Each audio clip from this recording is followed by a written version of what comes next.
Notice of a public meeting of the City Commission of the City of Brownsville pursuant to Chapter 551, Title 5 of the Texas Government Code, the Texas Open Meetings Act. Notice is hereby given that the City Commission of the City of Brownsville, Texas, in accordance with Article 5, Section 12 of the Charter of said city, will convene a workshop, an executive session, and a special meeting on Tuesday, November 13, 2012, at 5 p.m., 5:40 p.m., and at 6 p.m. in the Commission Chambers on the second floor of the Brownsville City Hall, Old Federal Building, located at 1001 East Elizabeth Street, Brownsville, Cameron County, Texas. Workshop regarding revision of City of Brownsville harassment policy. Good morning, Mayor and I Commissioners. think it's good afternoon. Anyway, who am I to say anything? I already did, right? The City Attorney's Office has for some time been reviewing the personnel policies of the City of Brownsville, which include the policy against sexual harassment, which is, I think it's 703 of the Personnel Policy Manual. In redrafting the policy, what we wanted to do is we wanted to give you the information about what the policy should look like, about ways that we can make it better, and perhaps include, work the policy into a workplace diversity policy, which is something some of the more progressive cities, major corporations, and the federal government are doing. The presentation begins, it takes all kind of people to bring it together. Could I have the next slide, please? Oh, I see. And which one do I press this? Okay. Basically, an employment diversity policy and an employment harassment policy work together. And the purpose of the harassment policy is to protect employees, and we can classify the policy along different lines. One of the things we can do is we can write a policy in such a way that it protects the traditional classes, such as race, sex, religion. But we can also go further than that. In looking at the policy that we currently have, I had a couple comments. First of all, the sexual harassment, the workplace harassment policy should deal not only with harassment or discrimination based on gender, but as a minimum, it should also include harassment based on age, race, religion, disability, and any other legally protected status. Another point is a workplace harassment policy, to be effective, should contain a meaning and effective procedure for grieving workplace harassment and should provide for alternate methods of reporting workplace harassment. I know one of the suggestions our current policy has is if you're being harassed, have a conversation with the person that's doing the harassment about it. I think we could probably provide some better avenues than that. One thing we want to do is we want to provide tools. What happens if it's a supervisor that's harassing you? Obviously, you're not going to report it to the supervisor. We should also provide ways, in the case of gender-based harassment, that we can have a ability to report that to a male or to a female employee to ensure that female employees who are being harassed have someone that they can talk to about it. Finally, the City Commission should probably take this as an opportunity to examine its policies about diversity and see if they want to do more than the minimum that's what's legally required. Right now, federal government agencies, large cities, protect employees from harassment and discrimination from personal issues that have nothing to do with an employee's work performance. And those entities include protections for things like sexual preference or gender identity, which this city currently doesn't. And I think it might be a good opportunity for this commission to take a look at that and determine whether or not it wants to include those things in the policy.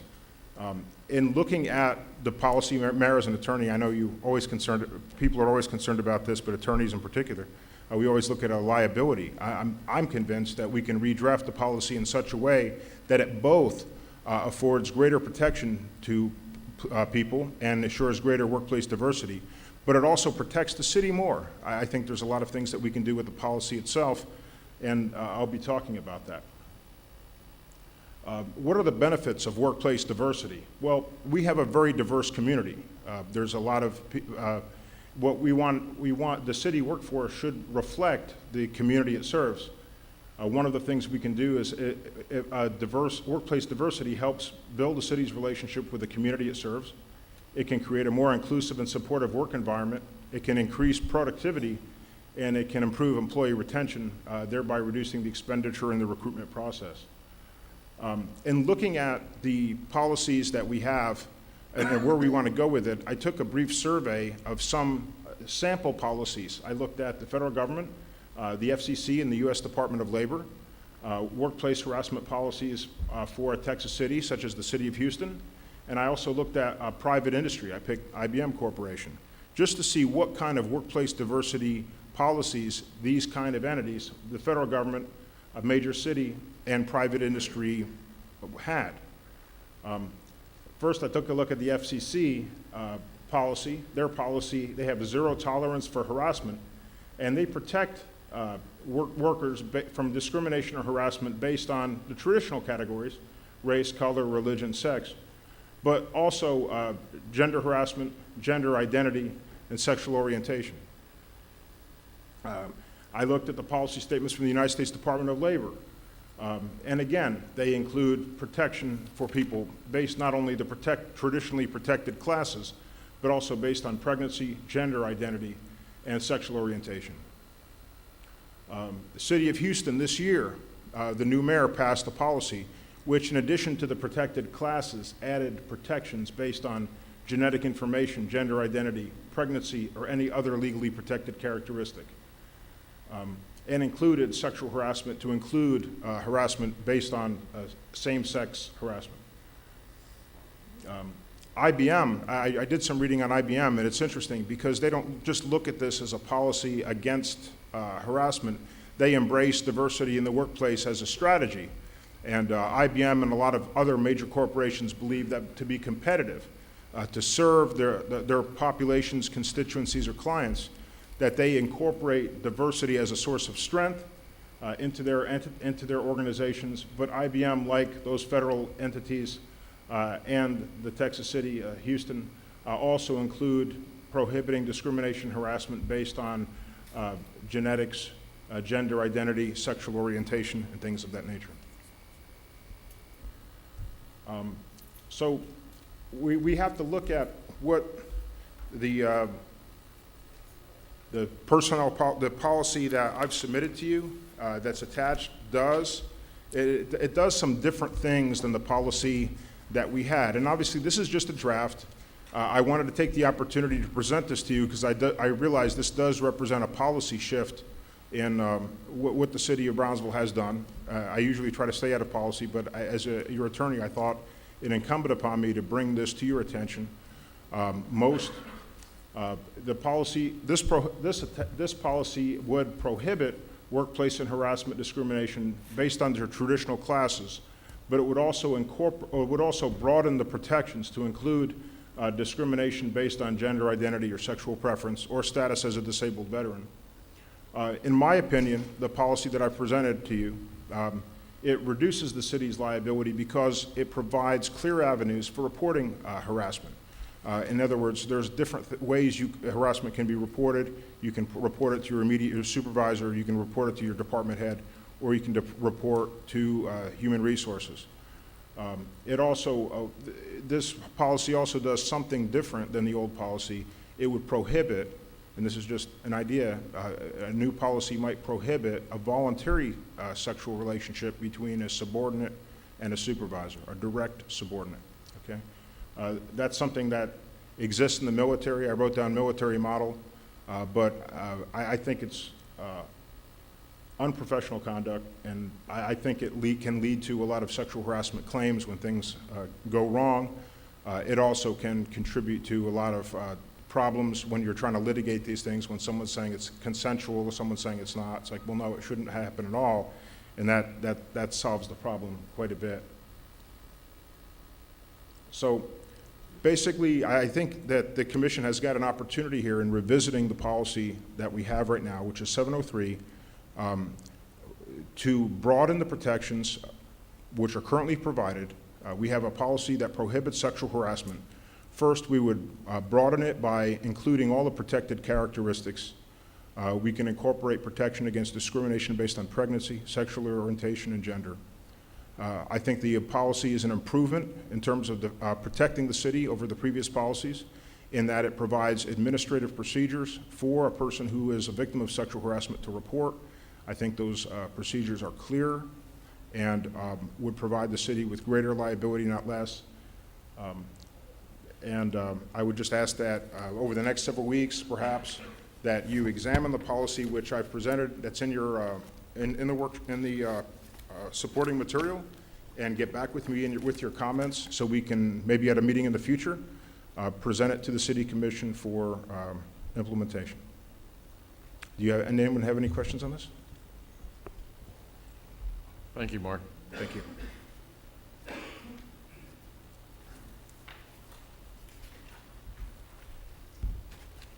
I think item B. Presentation and update of workshop on second-hand store.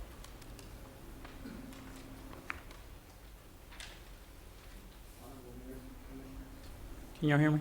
Now, All right. Hello? I feel like the Verizon guy. Good evening.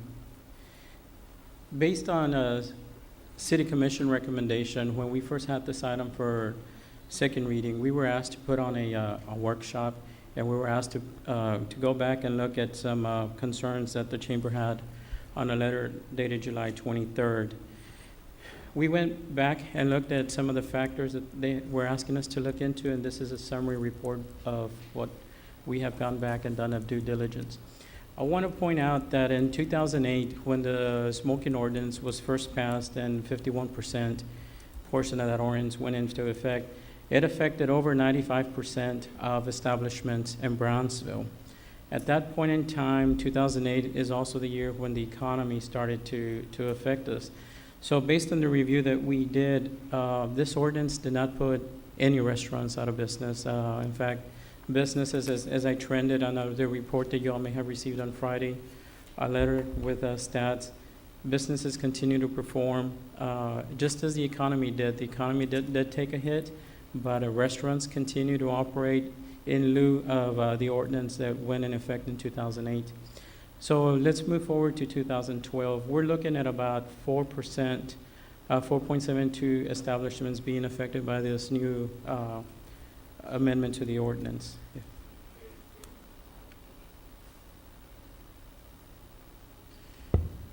Some of the concerns the chamber presented to us were that we needed to look into the business perspective. We did get letters from both people opposing and supporting the ordinance, and I just wanted to highlight those. We also did surveys, both for private citizens and for businesses, and I'll highlight those. Also, I wanted to show how the 2008 ordinance did not impact financially the businesses, and also highlight some of the public comments of October 25th. Going back, if you look at the years 2008, 9, 10, 11, and 12, economically speaking, mixed drink tax has remained the same. This is open to restaurants and to bars, so the impact has been minimal. We believe the fluctuations in numbers have been more economically driven than ordinance driven. This is the actual number to many of those, and a graph to those numbers, just showing that in our area we continue to have those natural variances that occur economically. And we went a step further. We wanted to make sure that citizens in Brownsville supported this type of an ordinance. So we took surveys. The Citizens Advisory Board went back and surveyed two groups, chamber members and citizens. The goal of the chamber members was to survey businesses. The goal of the open survey was to survey Brownsville citizens. As you can see, 91% of Brownsville citizens said that a total ban on smoking in restaurants, that they would eat out more often and it would make no difference to them. This was of 441 people surveyed. On the business side, at a chamber event of 64 people surveyed, 95% of chamber members would eat out more often or make no difference to them if this ordinance was passed. We went back and asked if there was a total ban on smoking in bars and music clubs. Would you go to bars and music clubs more or less, or would it make no difference? Again, citizens, 441 surveyed, 88% residents would go out more often or make no difference. On the chamber side, businesses of 59 surveyed, 92% stated that they would go out more often or it would make no difference to them. We asked the question, if 100% smoke-free ordinance in all public places needed, so children and adults are not exposed to harmful effects of secondhand smoke. 442 people surveyed, 89% agreed that 100% smoke ordinance in all public places was needed as to protect folks from the harmful effects. On the chamber side, or the businesses, 59 people surveyed, 85% agreed that 100% smoke-free ordinance in all public places is needed so children and adults are not exposed to the harmful effects of secondhand smoke.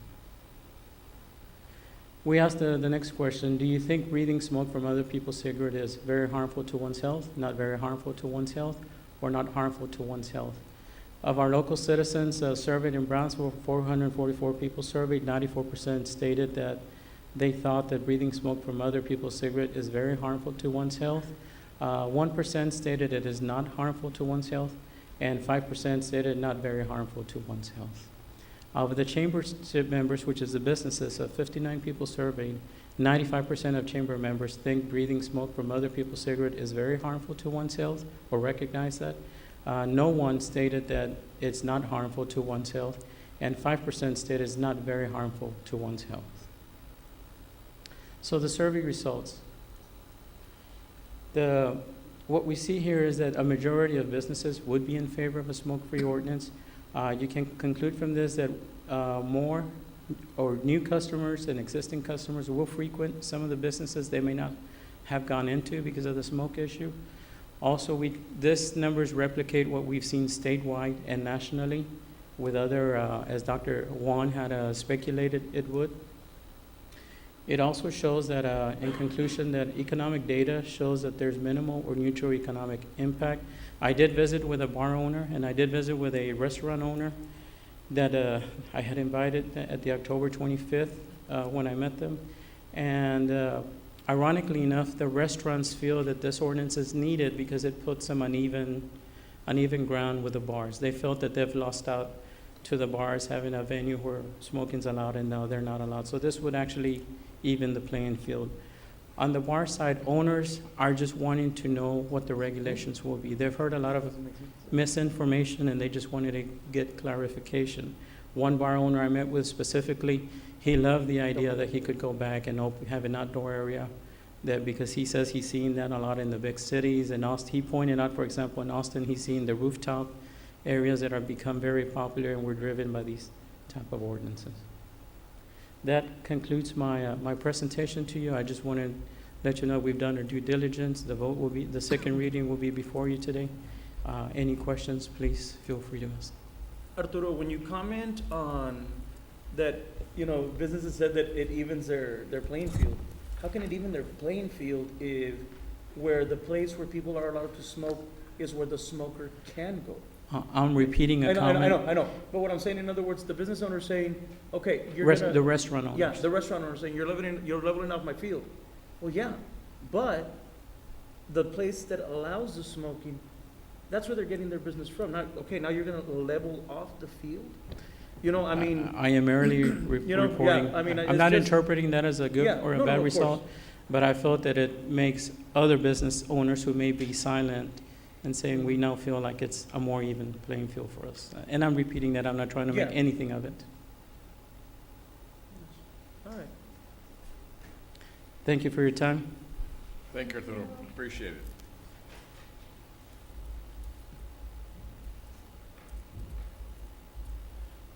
It's now approximately 5:30. At 5:40, we have executive session. Since we posted an executive session at 5:40, I guess we have to wait the 10 minutes, Counselor? Okay, so we'll just recess until 5:40, 5:25, got 15. 15 minutes, whatever. Okay, we'll be in recess. Executive session A, consultation with attorney regarding real estate transaction pursuant to sections 551.071 and 551.072 of the Texas Government Code. Executive session B, consultation with attorney pursuant to the Texas Government Code Section 551.0711A regarding reasonably contemplated litigation and pursuant to the Texas Government Code 551.0712 on a matter in which the duty of the attorney to the governmental body under the Texas Disciplinary Rules of Professional Conduct of the State Bar of Texas clearly conflicts with the duties under Chapter 551 of the Texas Government Code. Motion to move to executive session? Second. All those in favor say aye. Aye. Motion carries.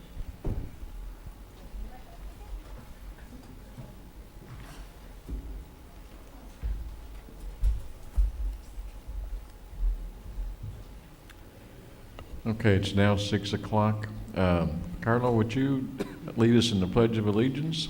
And Brad, you will take care of the invocation. Thank you.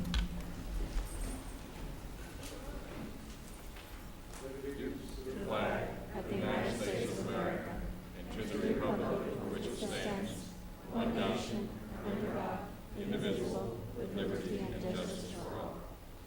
Honor the Texas flag, and pledge allegiance to the Texas state of God, one indivisible. Let's remain standing for the prayer. Father God, we thank you so much for this great nation that we're blessed to be a part of. Lord, we thank you that we had elections free of violence, so different from so many other countries. And so, Lord, now we ask to bring the people together, heal the divide that came about from a hard-fought election, and help us to work together as Americans. Lord, we ask you to continue to protect our religious freedoms and other freedoms that we hold so dear. Lord, we ask you to lead our mayor and commissioners here tonight. Give them divine wisdom. Lord, we ask that all the discussions that happen be productive and with respect to everybody here. In the name of Jesus Christ, amen.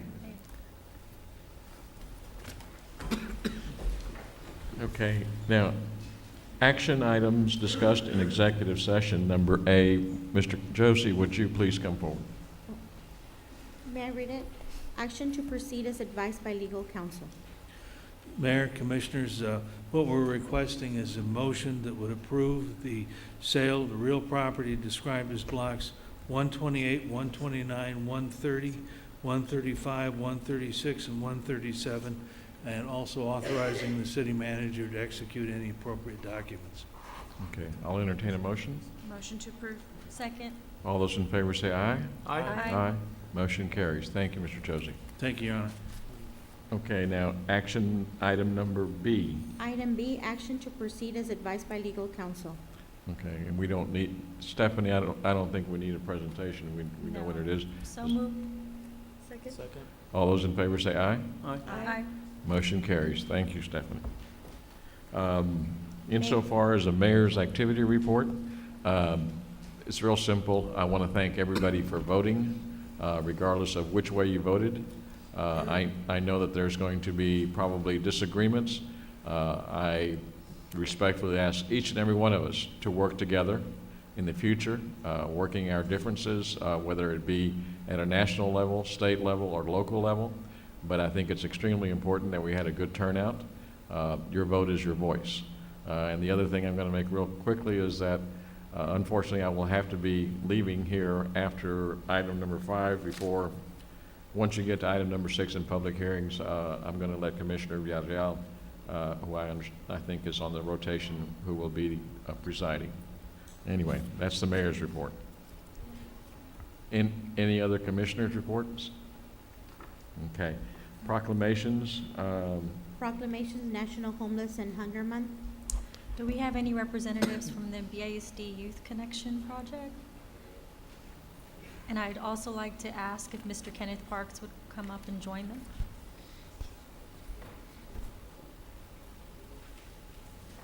If you'll please identify yourselves. Sure.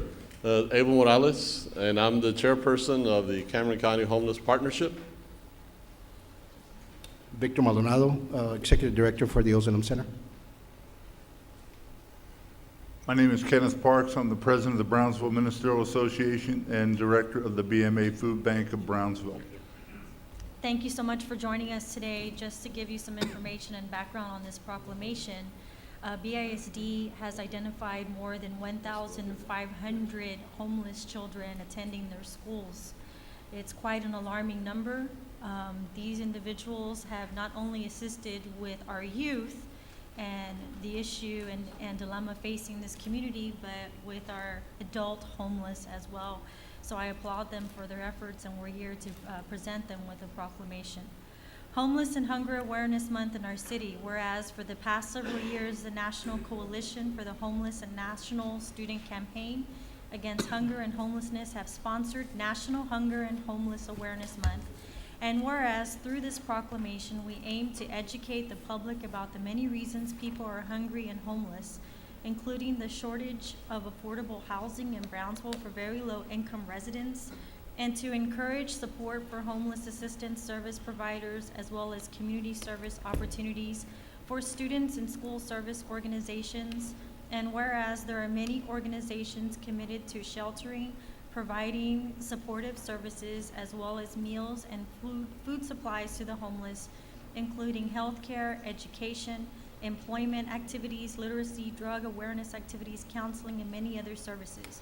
And whereas the theme of National Hunger and Homeless Awareness Month 2012 is resolved to fight poverty, and whereas the Brownsville City Commission recognizes that hunger and homelessness continues to be a serious problem for many individuals and families in Brownsville. And whereas the intent of National Hunger and Homeless Awareness Month is consistent with the activities of the Osanam Center, Good Neighbor Settlement House, Friendship of Women, BISD, UT Brownsville, Catholic Charities, RGV Food Bank of Brownsville, United Way of Southern Cameron County, Brownsville Literacy Center, Area Agency on Aging, Tropical Texas Behavioral Health, Valley AIDS Councils, Workforce Solutions, and Cameron and Brownsville Community Health Clinics. And whereas the homeless prevention programs serve our communities to address the immediate needs of homeless individuals and families. Now therefore, we, the members of the City Commission of the City of Brownsville, Texas, by virtue of the authority vested by the Charter of said city, and on behalf of all our citizens, do hereby declare November 2012 to be Homeless and Hunger Awareness Month in our city, and further encourage all our citizens to become aware of the plight faced by the homeless and hungry among us. Done on this, the 13th day of November 2012, signed the Mayor and City Commission.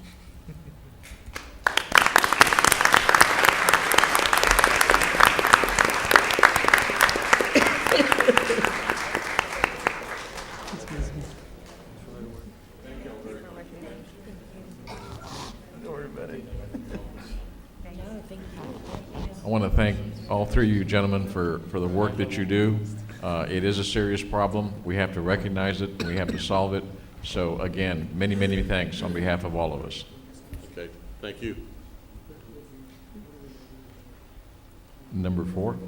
Presentations, Grant Office Activity Report, Fiscal Year 2012.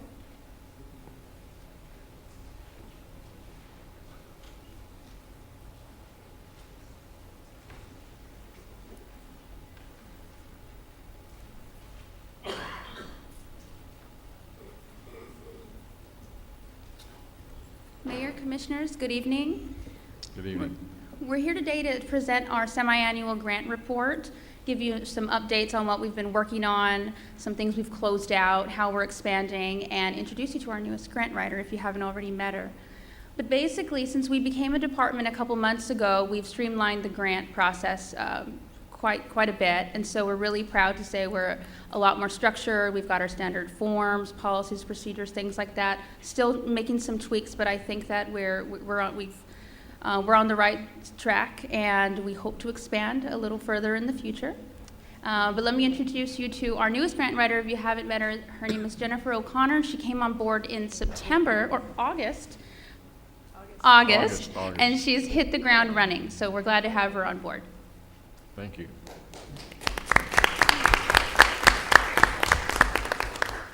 Thank you. I'm happy to be here. I'm just going to talk about a few slides that we have at the beginning of this presentation, and I get to talk about the exciting part, which is the grants that have been awarded recently. So this is an update on the second half of fiscal year 2012.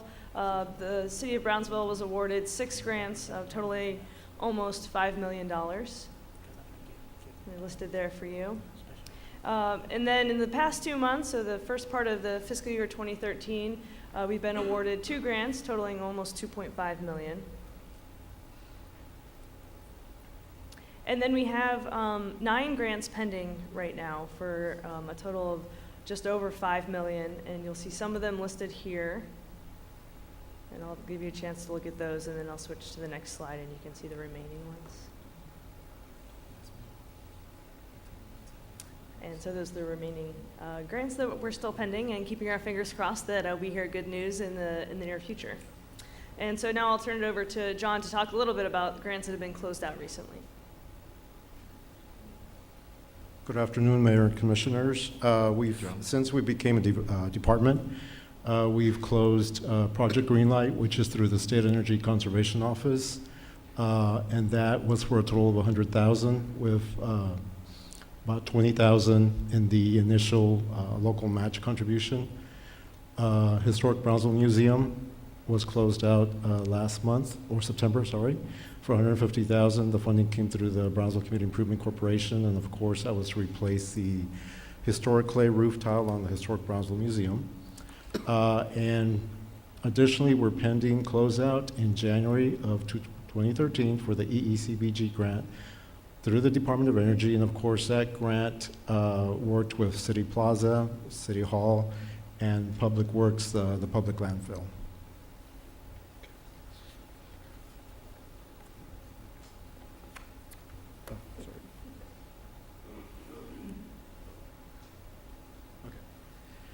The following 4 slides portray the different intersections throughout the city of Brownsville which were affected by Project Greenlight. This is phase 1. And that was the original grant, which called for 20 major arterials to be retrofitted with energy efficient lighting. We had some money left over, so we talked to the state, and they said, basically, we don't want your money back, so let's work out a project.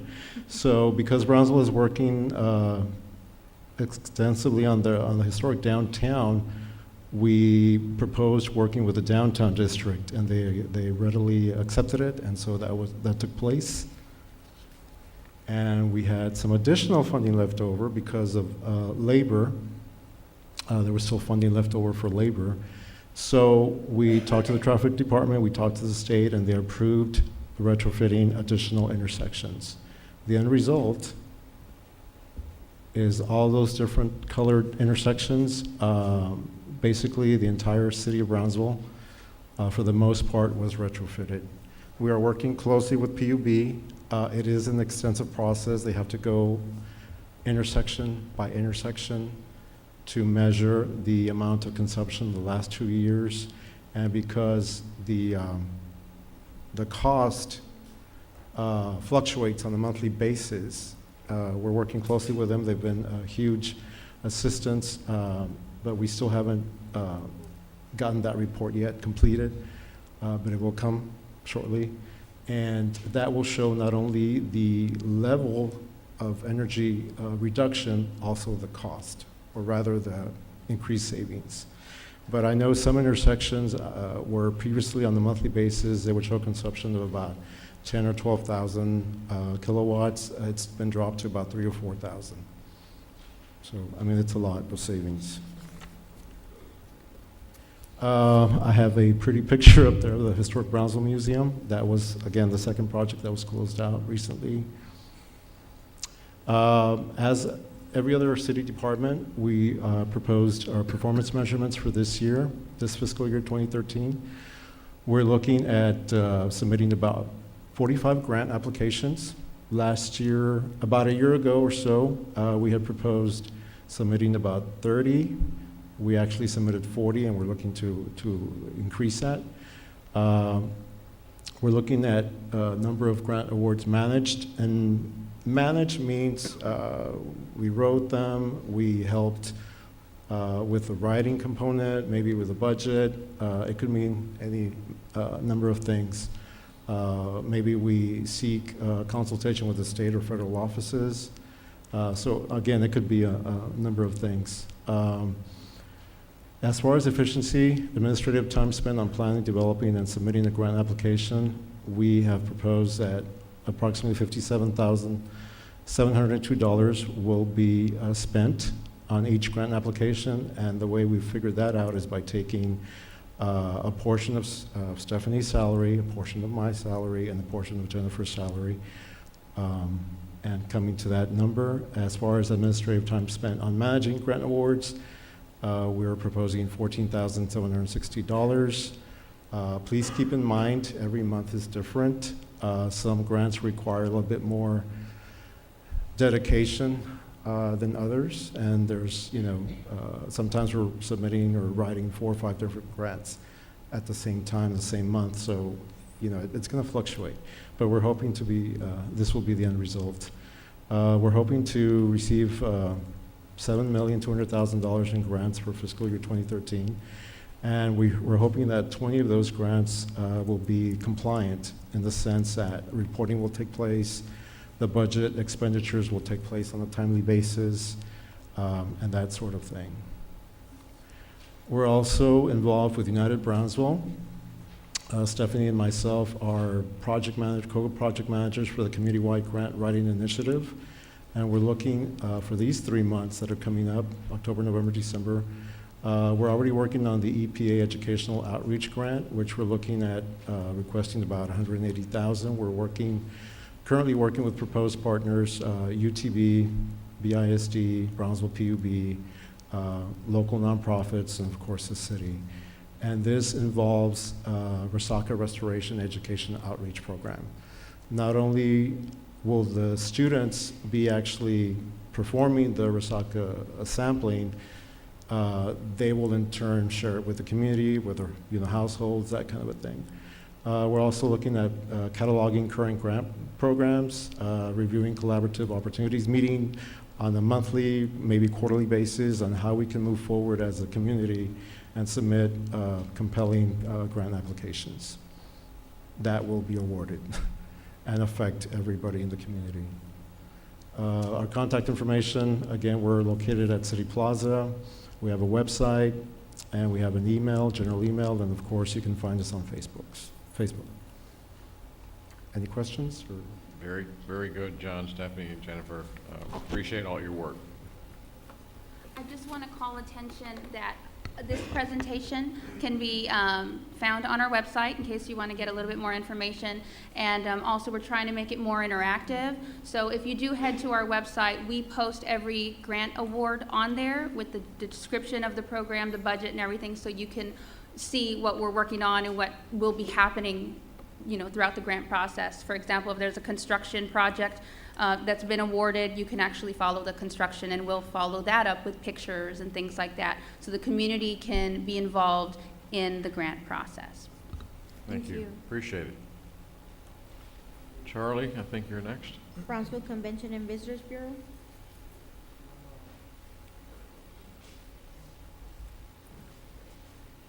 I will introduce our employee, Miguel from, Bean's not here, so Miguel from Physical Commission. How you doing, City Commissioners, Mayor? My name is Miguel Callas, Communication Director with the Brownsville Convention and Visitors Bureau. Mr. Ayala couldn't be here today, so I'll be speaking on his behalf. Today, we're going to give you a presentation on our highlights for the fiscal year, for the fourth quarter fiscal year 2012. Our board of directors continue to work very closely with us to make sure that we meet our goals for every quarter for the year. We're working on several programs right now, including our Brownsville Ambassador Program, our website, and various other initiatives that we're doing to bring tourism into Brownsville. Our website continues to be the hub for information for Brownsville. It's consistent, and our traffic to our website continues to increase quarter after quarter, and since it launched the beginning of this year. For this quarter, we're up 5% from the same time last year, and you can see it maintains consistent with the national, state, and local levels as well. Our social media as well, we continue to push that very heavily, Facebook and Twitter, our Instagram, which we just recently launched as well. And through leads that we receive in our advertisements in various magazines, our website, and our social media, we've also sent out over 5,000 mailings to direct leads that we receive also from our website.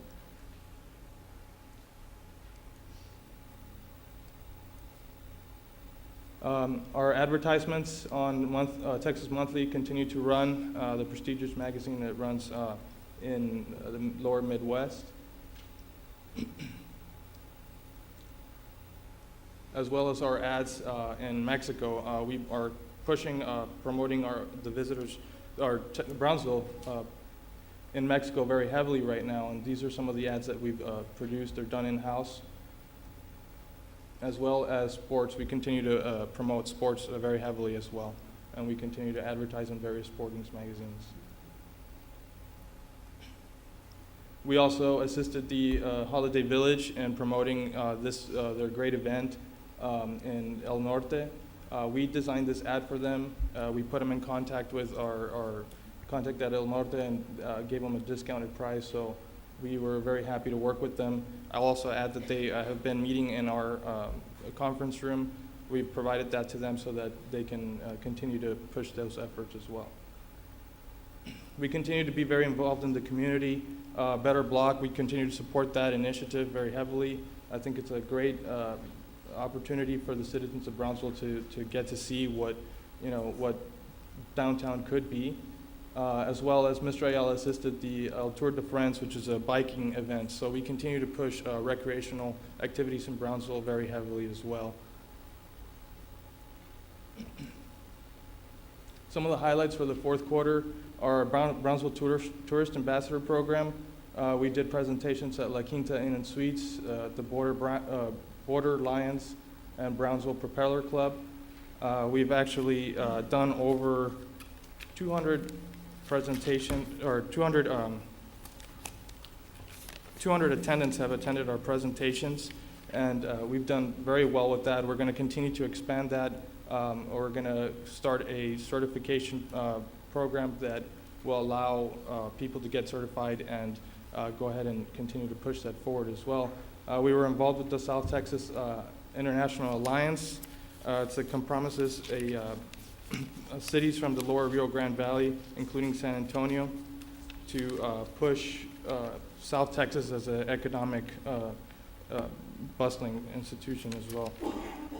We also have been producing our visitors guide as well. We actually have printed out 60,000 in total in Spanish, in English. And we've also are working on a production of our Always a Fiesta video that will be used in our YouTube advertisements in the upcoming year.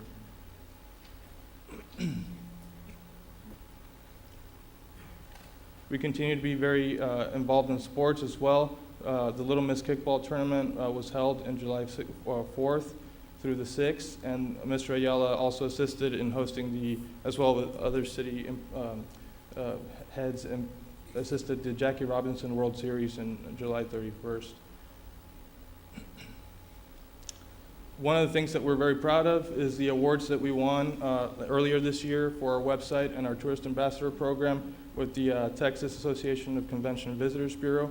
We won the first overall best website in its category, as well as the Brownsville Tourist Ambassador Program as well. Mr. Ayala also received several certifications in marketing, communication technology, and administration and finance. This is our new visitors guide. We've actually changed the format to make it more streamlined for the visitors to carry on in their pockets. It also accentuates a lot of the things about the city as well. It's a very complete visitors guide, and we're very proud of it. We continue to work very closely with the state of Texas and co-op marketing with Mexico. I recently attended the ARLAG, which is the Asociación de Representantes Líneas Aéreas de Guadalajara, where we distributed our visitors guide, made contacts with travel agents from all over Mexico. As a result of that, we actually had the opportunity to be also involved, while not present, but we did send our information down there to the Feria Internacional de Turismo that was held in Mexico City as well. As a result of RLAG, we also worked and acquired the Teleclub de Viajes Fam Tour.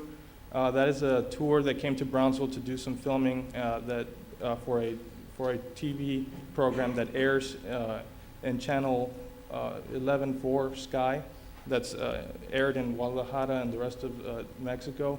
It's got an audience about 8 million, and it's got a value, overall value per program of 130,500.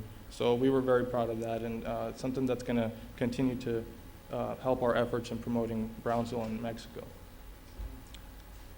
We also have our walk-in report for the CVB Information Center. From July to September, we received 1,379 visitors to our visitor center, and as a result, we had an estimated economic impact of 623,308 in revenue to the city. And that's all I have for you today. Any questions? No, but thank you very much. Thank you. Appreciate it. Thank you. Have a nice day. Thank you. Congratulations on your awards. Good Thank job. you. Item 5, consent agenda items A through C. Mayor, I would like to pull out items 5B and 5C for discussion on a second. Okay. So we can have consent item number A. Can I have a motion for that? Move to approve. Second. All those in favor say aye. Aye. Motion carries. Okay. Any motions on B? Like to move to table. Table? Second. You got a second? All those in favor of tabling, say aye. Aye. Aye. Anyone opposed? Nay. Tie. Lux. It's a tie. Goes nowhere, right? It's a lock. Huh? It's a lock. It's a lock. Yeah. Yeah. So it neither gets tabled or doesn't go forward. So I guess we let it sit. Number C? Is there a motion to adopt that one? Is there? On that one, Mayor, I don't know if I have to make a motion to, I'd like to make a comment first. Okay. On that one, I have spoken to my constituents on the, I guess, north side or west side of Alton Glore over in Lakeway. And that's one of the districts that would be taken away from District 4. Also, the constituents in La Galaxia and La Lomita, as we saw at the last meeting, with the concerns they expressed, being so detached from their proposed district, which is going to be 3, they have some legitimate concerns. So I was wondering if we could possibly include them in District 4, because the population of Brownsville is growing more toward the north, not so much downtown. Downtown is already saturated to its full capacity. Could I suggest something, Commissioner? And I appreciate all your comments. Is Sure. there any ability to table this one as well, or hold it in advance, so we make double sure with the lawyers as to what the compliance is with the state law? It would seem that, Ramiro, that would be the appropriate thing to do, unless you've already done that, Commissioner, I don't know. Is Ramiro Gonzalez present?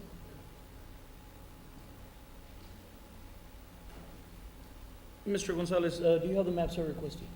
I've been trying to get the lawyer to send us the high resolution maps, and he hasn't yet.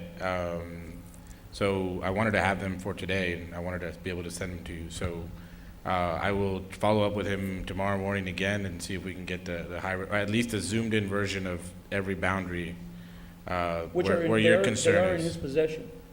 Yes, they are in his. Is he ever going to come and present to us before we finalize, or that wasn't included in the agreement with him? I would suggest, Commissioner, that we do bring him back down, because this is it's not only what we want, or what we have to kind of follow the law, of course, and we have to abide by that. Otherwise, anybody that wants to challenge it, we're not sitting in good ground.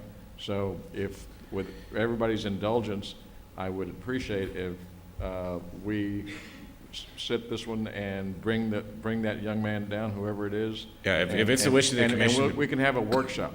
I suggest we have a workshop so that we can get all this out. I think we tried that before, but individually, but let's do it all together, and get it out there. Okay. I'll entertain a motion to table. Move to table. Second. All those in favor say aye. Aye. Aye. Aye. Ramiro, what is our timeline? Okay, On that? motion carries. They have to be well, the federal government requires 60 days for them to approve the maps. And then we also have an election in May, so it would be. I think we have plenty of time, John. It doesn't have to be done before the end of the year. We have 2 meetings, one on the 4th and one on the 11th of December. This is our last November meeting, so we still have plenty of time to get it done. So Okay? if any of the commissioners want to visit with him, we can have him come down maybe even a day before the commission meeting so that you guys have the opportunity. Let's see if we can have him come down ahead of time so we can get all this out, and again, without having to wait until the time that it comes to a vote and get it discussed. Of course. So let's do that, okay? And we'll get with the city secretary and get that arranged.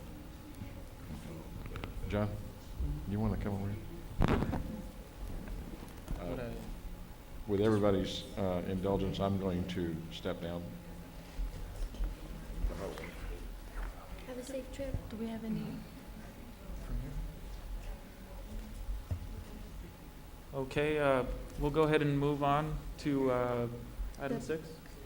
Public hearing, item 6, public hearing and action on first reading on ordinance number 235-2012-029 to rezone from dwelling G, DG to apartments G, AG for lots 1, 2, and 4 of block 308 of Dentorio subdivision located at 7765, 7739, and 7755 Medford Road. Mayor, Commissioners, good evening. Where's my man? Mr. Puga, let me interrupt you for just 1 second. Sure. Out of order. For those of you in the viewing audience, because there was a lock on the smoking ordinance, because there wasn't a consensus on the commission as to whether to or against to discuss, we're going to have to move it to the following meeting.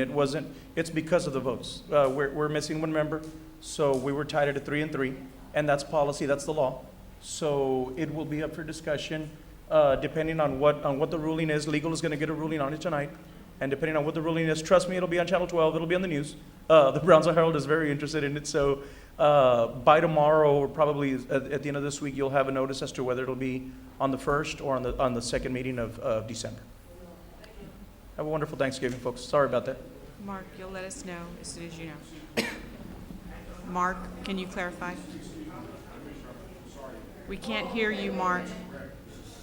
Actually, the motion on the floor was tabled. There was a lock on the vote table.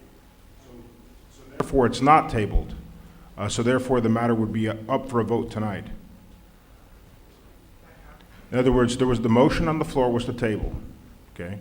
There was a lock in terms of a deadlock in terms of the vote, whether or not to table it. So the motion to table failed for lack of a majority. Okay? So the ordinance itself is still on the agenda because the motion to table failed because of the Somebody better get the deadlock. mayor back quick. That's why I asked you right now. I mean, I didn't want to. Okay, that's the I thought answer. in a tie vote, according to Robert's Rules of Order, the chair's ruling supersedes everything. And So if he wished to I'm have- sorry, I didn't hear a ruling from the chair. I'm sorry? I didn't hear a ruling from the chair. Okay, maybe he did not know that he had to do that, but that is, I'm reading Robert's Rules of Order right now, and in the event of a tie vote, the chair supersedes any decision, so. I think what you're referring to is Robert's rules for assemblies, not for committees. And in Robert's rules for assemblies, the chair typically does not vote at all, but can cast a tie in the event of a Well, deadlock. but he does vote.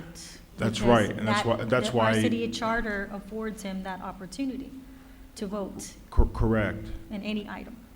Correct, but that's why the rules for committees apply, not the rules for assemblies. There's two different sets of rules in Robert's rules. Okay, the whole purpose for the mayor breaking the deadlock in the event of an assembly is because the mayor doesn't the presiding officer of the assembly typically doesn't vote. Okay. So in the case of a tie, he could cast a deciding vote. Can you cite me where it states that from Robert's Rules of Order? I don't have a copy in front of me, but that would not apply. It would be the rules of committee where each Mark, person applies. Mr. Sassi, in view of everyone's time, since there are two people absent, in my opinion, it should be tabled. I think if you want to table it, you could just move it to the next meeting. Do we need to make another motion to table? Well, why don't you make another motion to table? It might be Motion timely to to do table. that. Second. Point of order. I don't know if we can do that. He was involved in the ruling on the table, and he's not present anymore. I mean, In other words, we tabled, but he was part of the vote, and he's not present anymore. I think because of the confusion, the right thing to do is Is to to move it table. next meeting. I think that's fair. I think that's fair. I mean, whether we call it a table or not, Commissioner Longoria, if we consider it at the next meeting, it's effectively the same thing. It's the fair thing to do. Yes, it is. Because of 3 votes to kill, you're here? No, because No, because there are two people no absent. one Okay. really knows what the ruling is for Robert's Rules. There's some I'm gonna conflicting table. information. That's why I meant, I thought it was tabled initially. I Because of the law. I think it's fair under the circumstances because to of the table law. it to all the people who want to vote on this are present. As I said, motion to table. Second. We have a motion, a second. All those in favor? Aye. Aye. Aye. Aye. It'll come back in the next meeting.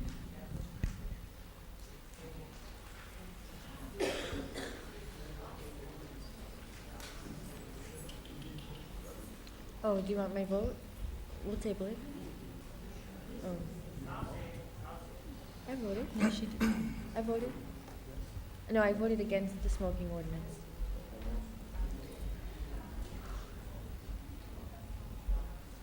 Who? I think everyone said. Yeah. Oh, because he's not the tiebreaker, and we 3 voted no Everyone voted to table, right? Not Yes. just- on the first. Yes. Right, It's right now. tabled, period. We need to move on to Because the next they're trying item. to clear it up. Did you vote to table right now? We all voted to table. I'm sorry? They're trying to clear it up. They want to know who voted. Did you vote to table? Yeah. It was all in Are you favor talking about on the to first vote or on this vote? table. Right now. Unanimous? To table? To table. Yes. It's tabled. It's unanimous. Why, was that a tiebreaker? No, we all voted to table. I Can we didn't move think on to so. the next agenda I didn't item? think so. Mayor Pro Tem? Yes. No, can you proceed with number 6?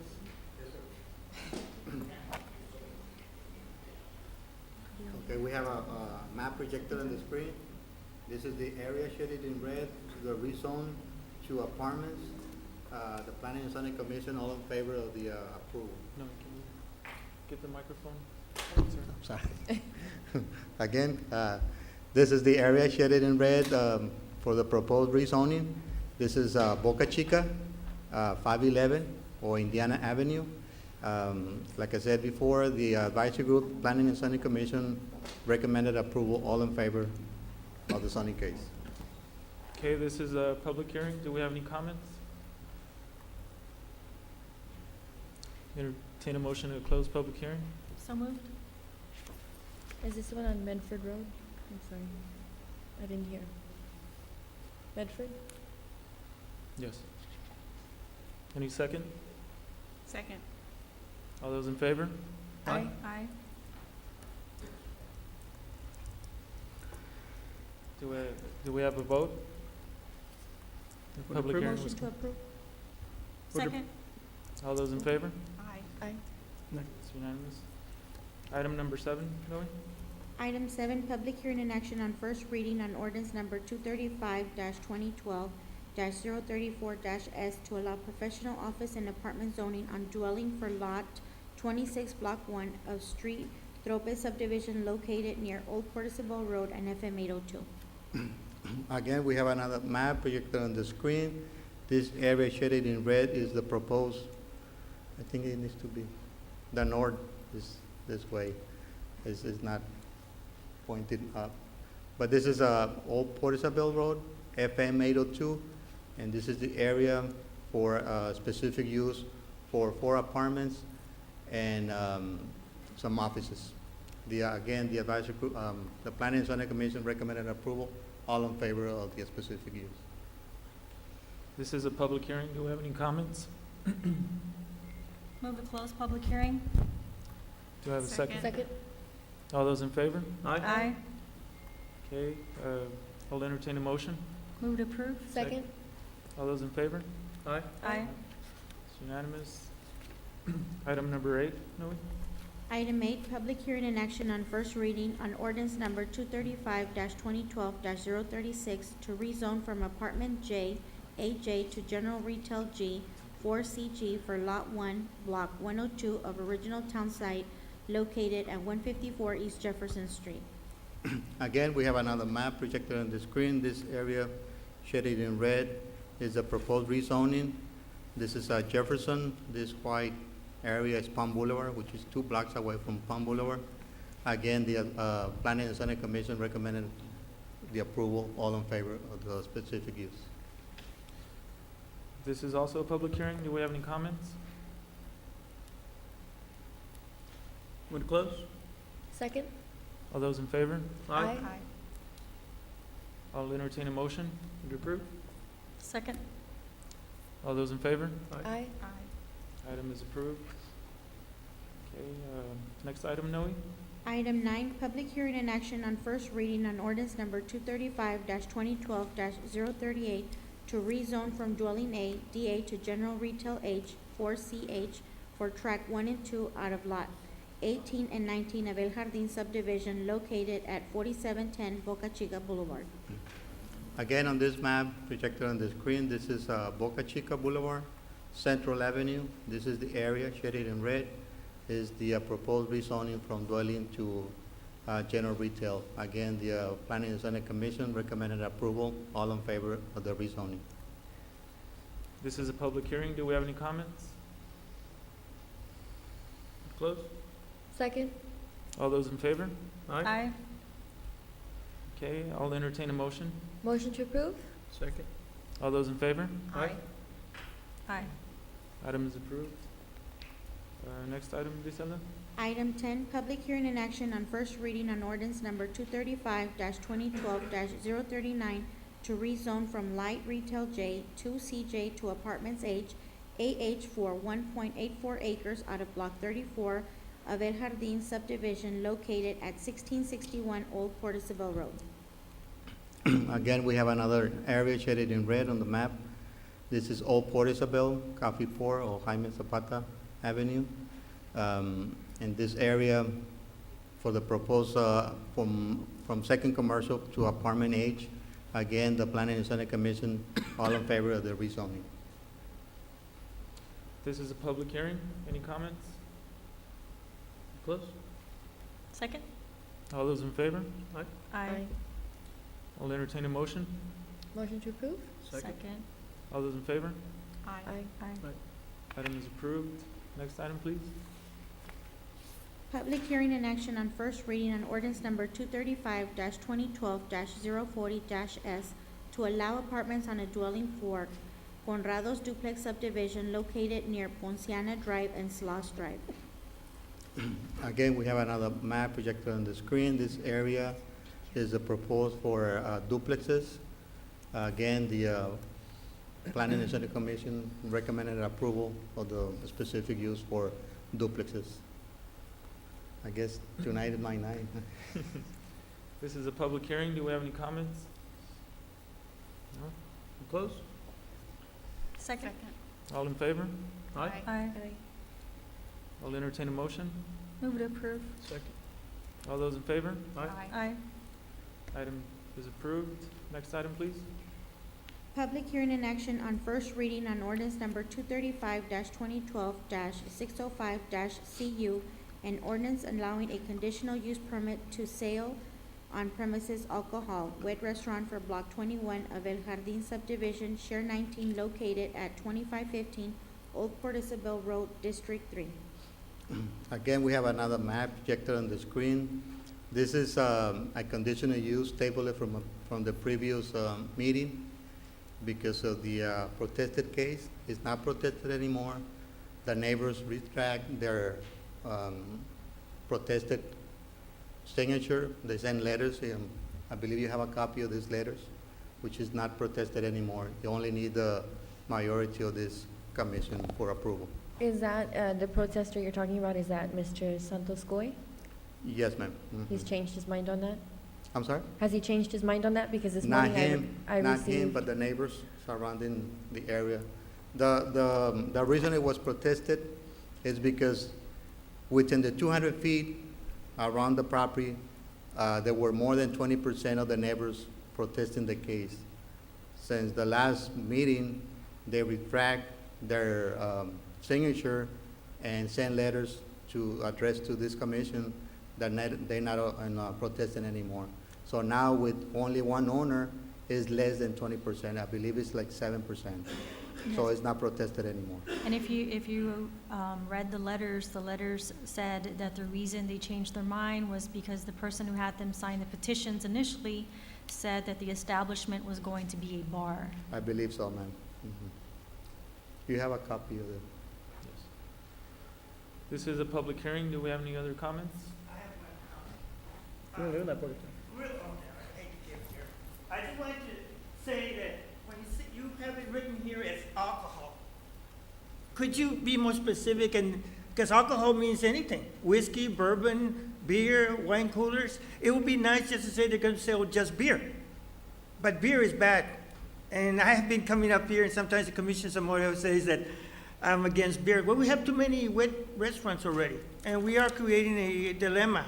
We have too many people getting drunk and driving out of that place. You drink more than 2 beers, you're drunk. And it's a residential area back there, I know that. Also, that road is kind of narrow too, because it does go back to cemetery back there. So we have to be in concern about everybody.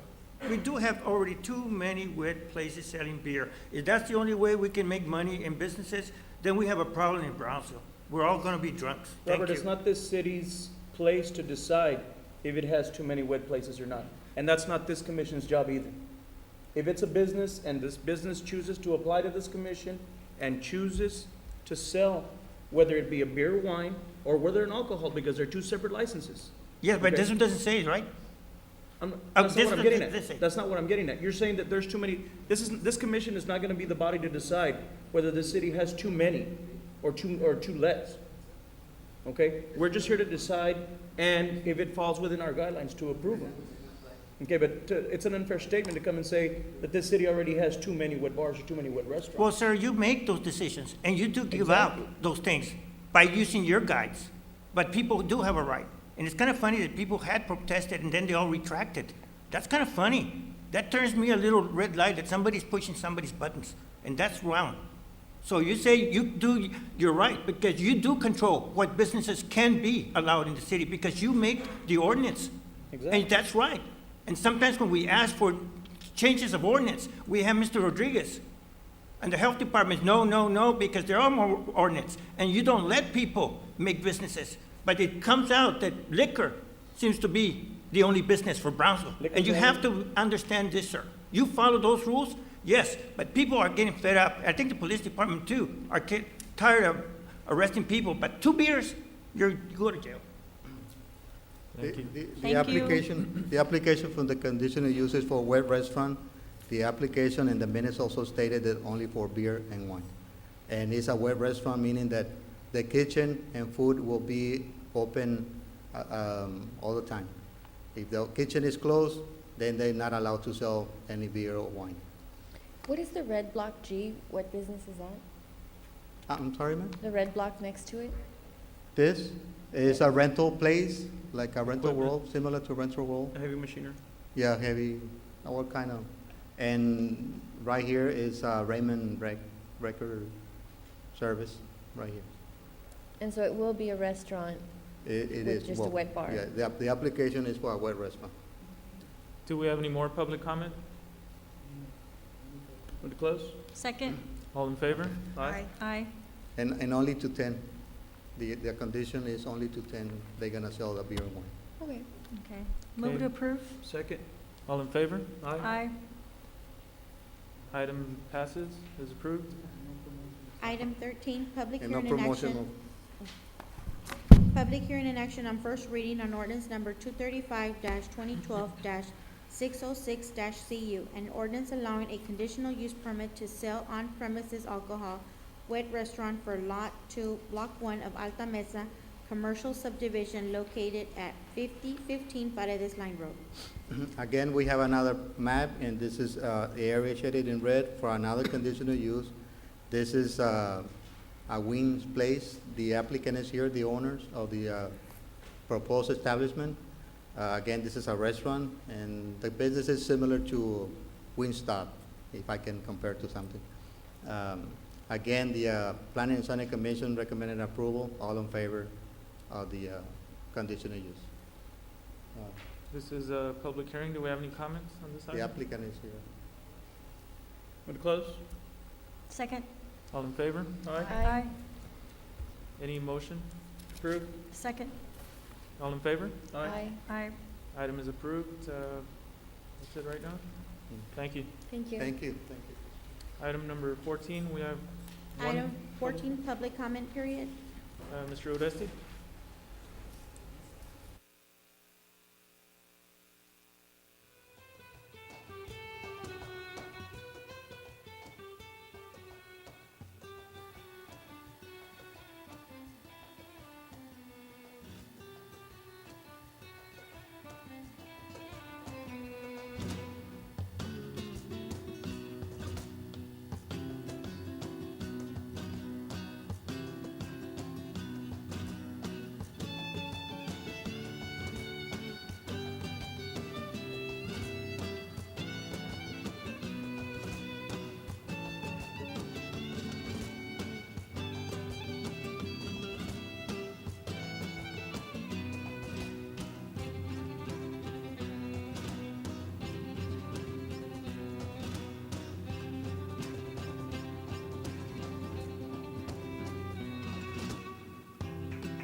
motion to adjourn?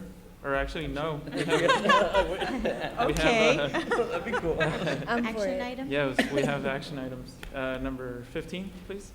Consideration and action on resolution number 2012-098 to support the City of Brownsville Community Voice Campaign, which launches on November 2012 and goes through March 2013.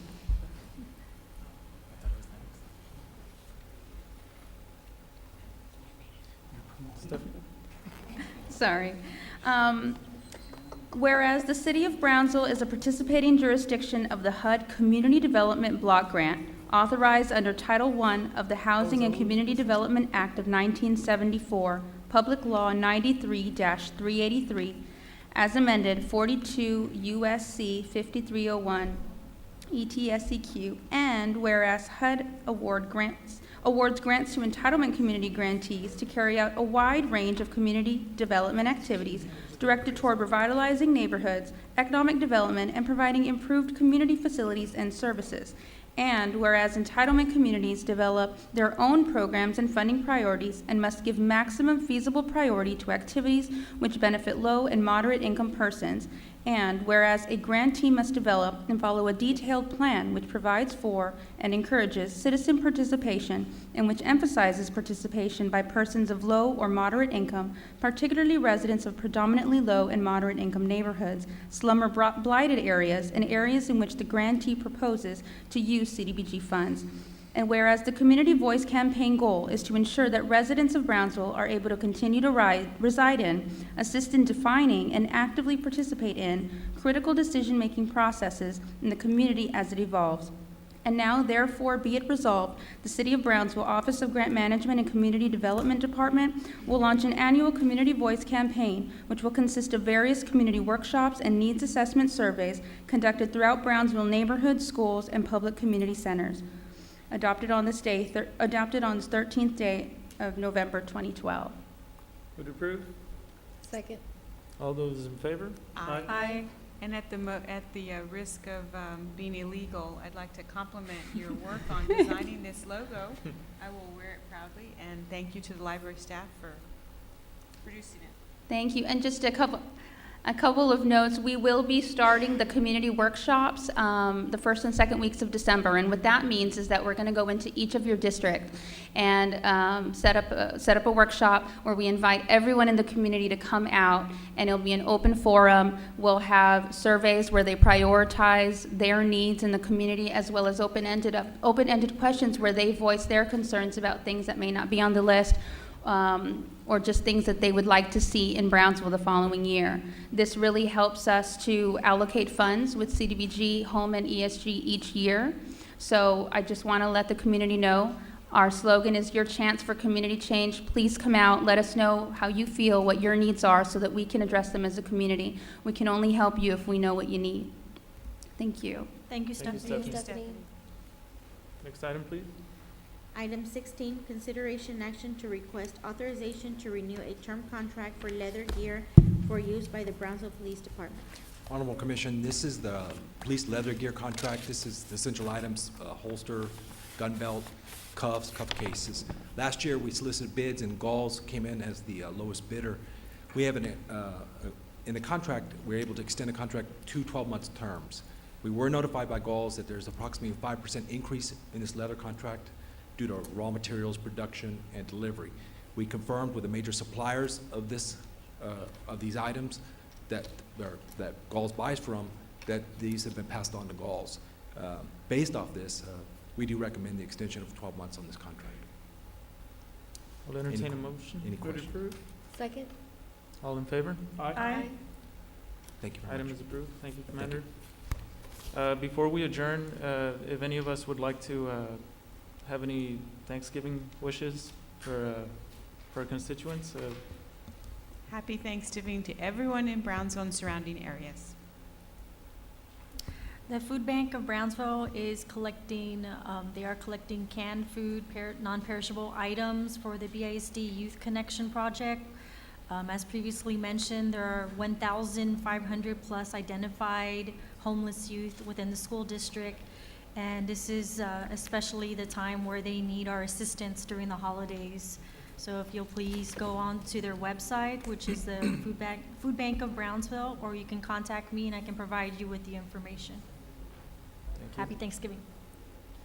I just wanted to say happy Thanksgiving to all of our Brownsville citizens out there, and wish you a very happy holidays. Aside from that, just try and remember the reason for the holiday is that we're supposed to be thankful for everything that we have, and just take a moment to reflect on your family members and your homes and just, you know, everybody that's in your lives, and just be thankful and appreciate this moment that you have, because, you know, you never know where you'll be in the future, and you just have to celebrate and embrace, which is the reason of the holiday. And also, along with what Commissioner Zamora said, always not just be thankful for what you have, but always try and share forward to what others do not have, and just always carry that in your heart with you, because there are people out there that don't have very many things, that need things, and children and whatnot here within our city, and just always kind of keep that in mind these holidays. Thank you.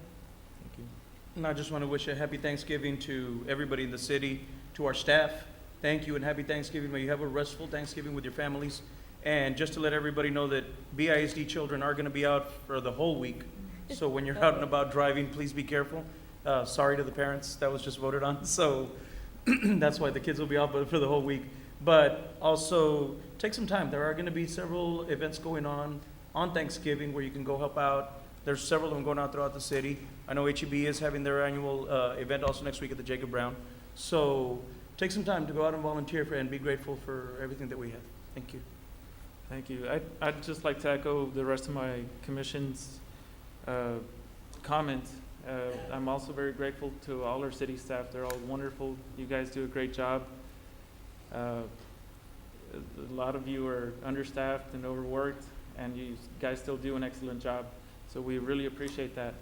To everyone watching on TV, please have a safe and happy Thanksgiving. Thank you. Commissioner, they just informed me that Feast of Giving is going on tomorrow at the Jacob Brown. Okay. So if anybody that wants to go by. And thank you to HEB. Thanks for sharing that. Would we adjourn? Motion to adjourn? Second? All in favor? All right. Thank you. Happy Thanksgiving.